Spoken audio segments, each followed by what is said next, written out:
Assalamualaikum warahmatullahi wabarakatuh. Saya Fizatul Munawwaro dengan NIM 203220065 dari kelas 5C. Di sini saya akan mempresentasikan PowerPoint tentang membangun lembaga pendidikan Islam bermutu. Sebelumnya saya akan memperkenalkan diri. Nama saya Fizatul Munawwaro dengan NIM 203220065 dari kelas 5C, Prodi Manajemen Pendidikan Islam, Fakultas Tarbiyah dan Keguruan. Nah, di sini saya akan menjelaskan tentang membangun lembaga pendidikan Islam bermutu yang dimana ini untuk memenuhi tugas ujian akhir semester mata kuliah Sistem Penjaminan Mutu Pendidikan. Nah, selanjutnya yaitu pendahuluannya yaitu pendidikan Islam memiliki peran strategis dalam membentuk generasi akhlak dan berilmu. Nah, tantangan zaman menuntut lembaga pendidikan Islam untuk semakin bermutu dan relevan. Nah, mengapa mutu itu penting? Karena mutu adalah indikator yang bisa mengukur keberhasilan suatu lembaga pendidikan. Nah, materi selanjutnya yaitu apa saja sih tantangan dalam pendidikan Islam saat ini. Nah, itu yang pertama yaitu kurangnya SDM yang profesional dan kompeten. Kemudian selanjutnya kurikulum belum terintegrasi antara ilmu agama dan ilmu umum. Nah, itu masih belum bisa dibedakan. Masih kurang bisa membedakan ini antara ilmu agama dan ilmu umum. Nah, kemudian minimnya pendanaan dan sarana prasarana. Selanjutnya persaingan dengan lembaga pendidikan lain. Kemudian kurangnya inovasi di dalam pengajaran. Nah, di dalam mutu pendidikan tentunya ada pilar utamanya. Apa saja pilar utama dalam mutu pendidikan Islam? Yaitu yang pertama manajemen yang profesional, kurikulum terintegrasi atau agama dan sains, kemudian tenaga pendidik berkualitas, lingkungan Islami yang mendukung, kemudian evaluasi dan perbaikan berkelanjutan. Nah, di dalam mutu pendidikan Islam ada beberapa strategi untuk penguatan manajemennya, yaitu yang pertama strategi penguatan manajemen. Yang pertama ada tata kelola berbasis visi dan misi keislaman, kemudian kepemimpinan transformatif dan akuntabel, kemudian sistem manajemen mutu misalnya ISO pendidikan atau SPMI, penggunaan teknologi informasi dalam administratif. Nah, strategi yang kedua yaitu strategi kurikulum terpadu, yaitu di dalamnya mencakup integrasi nilai-nilai Islam ke semua mata pelajaran, kemudian membangun karakter Qur'ani dan akhlak mulia, pembelajaran berbasis proyek dan kontekstual, kemudian kolaborasi antara guru agama dan guru umum. Nah, tentunya di dalam suatu pendidikan itu guru agama dan guru umum itu harus saling kolaborasi agar tercapainya suatu pendidikan itu agar tidak tercampur baur. Materi selanjutnya yaitu strategi yang ketiga yaitu strategi peningkatan kualitas guru. Nah, tentu di dalam suatu lembaga pendidikan itu kualitas guru itu sangat menentukan mutu dalam suatu pendidikan. Nah, di mana strategi itu isinya yaitu rekrutmen ketat dan pelatihan berkelanjutan. Maksudnya guru itu harus benar-benar dilatih.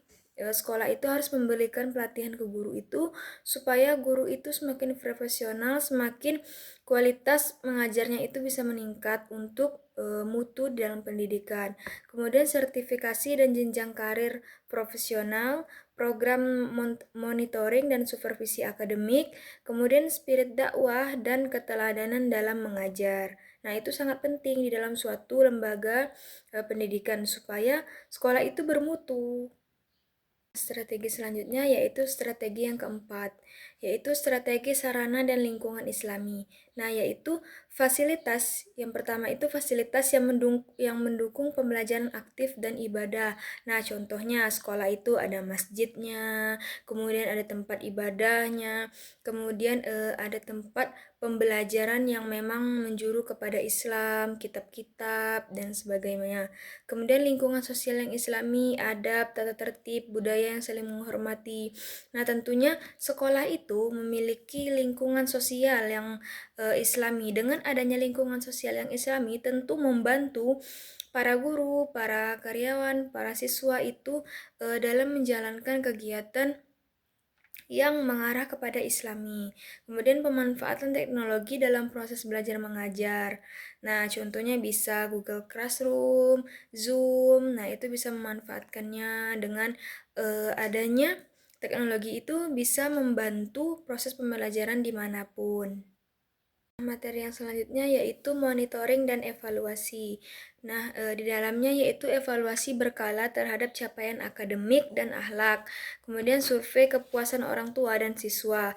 Nah, maksudnya yaitu bagaimana sekolah itu bisa mensurvei kepuasan orang tua dan siswa. Oh, ternyata di sekolah ini menjamin, ternyata sekolah ini bermutu, ternyata sekolah ini sesuai budgetnya, sesuai pembiayaannya dengan fasilitas yang ada. Kemudian peningkatan berbasis data, rapor penilaian, kemudian pengembangan sistem mutu internal atau SPMI.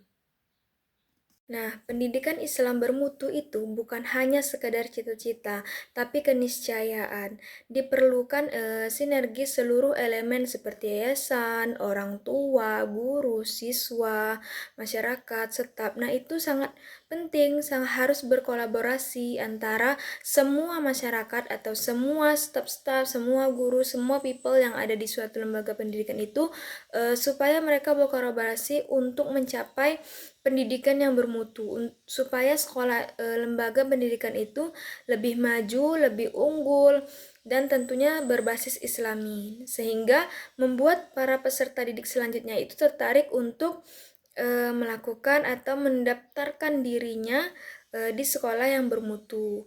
Nah, mari bersama-sama membangun peradaban Islam yang unggul melalui pendidikan. Karena pendidikan itu sangat penting, apalagi di zaman sekarang tentunya pendidikan itu perlu sangat penting mulai dari jenjang TK, SD, SMP, SMA. Nah, itu tentunya harus bermutu sekolahnya, apalagi tentang Islami. Nah, itu sangat harus bekerja sama semua yang ada di suatu lembaga pendidikan itu. Kesimpulannya yaitu membangun lembaga pendidikan yang bermutu Islami itu memerlukan sinergi antara nilai-nilai Islam dan standar kualitas pendidikan modern. Nah, pendidikan Islam tidak hanya berfokus pada transfer ilmu pengetahuan, tetapi juga pembentukan akhlak, spiritual, dan integritas peserta didik lembaga pendidikan yang unggul. Nah, di mana yaitu ada beberapa. Yang pertama berlandaskan nilai-nilai Al-Quran dan Sunnah sebagai dasar utama dalam visi, misi, kurikulum, serta pola asuh dan pembinaan karakter. Nah, kemudian mengintegrasikan ilmu agama dan ilmu umum sehingga menghasilkan lulusan cerdas secara intelektual, emosional, spiritual, dan sosial yang berbasiskan Islami. Kemudian didukung oleh tenaga pendidik yang kompeten dan berakhlak mulia karena guru adalah merupakan teladan utama dalam proses pembelajaran Islami di dalam suatu lembaga pendidikan Islam yang bermutu. Nah, kemudian menerapkan sistem manajemen mutu yang profesional, termasuk perencanaan strategis, evaluasi berkelanjutan, dan inovasi dalam metode pembelajaran. Nah, selanjutnya yaitu membangun budaya sekolah yang Islami seperti pembiasaan ibadah, ukhuwah Islamiyah, dan lingkungan yang mendukung pembentukan karakter. Kemudian mendorong keterlibatan orang tua dan masyarakat dalam mendukung proses pendidikan anak secara holistik. Nah, dengan adanya pendekatan yang menyeluruh dan konsisten, lembaga pendidikan Islami itu dapat menjadi wadah efektif dalam mencetak generasi yang berilmu, beriman, dan berakhlak mulia, siap menghadapi tantangan zaman tanpa kehilangan jati diri keislamannya. Jadi dengan adanya sekolah yang bermutu dalam berbasis Islam itu siap menghadapi tantangan zaman dengan tetap memegang teguh agamanya. Nah, baiklah, sekian yang dapat saya sampaikan. Saya mohon maaf bila ada kata-kata yang salah dari penyampaian saya. Saya akhiri, wabillahi taufiq wal hidayah. Wassalamualaikum warahmatullahi wabarakatuh.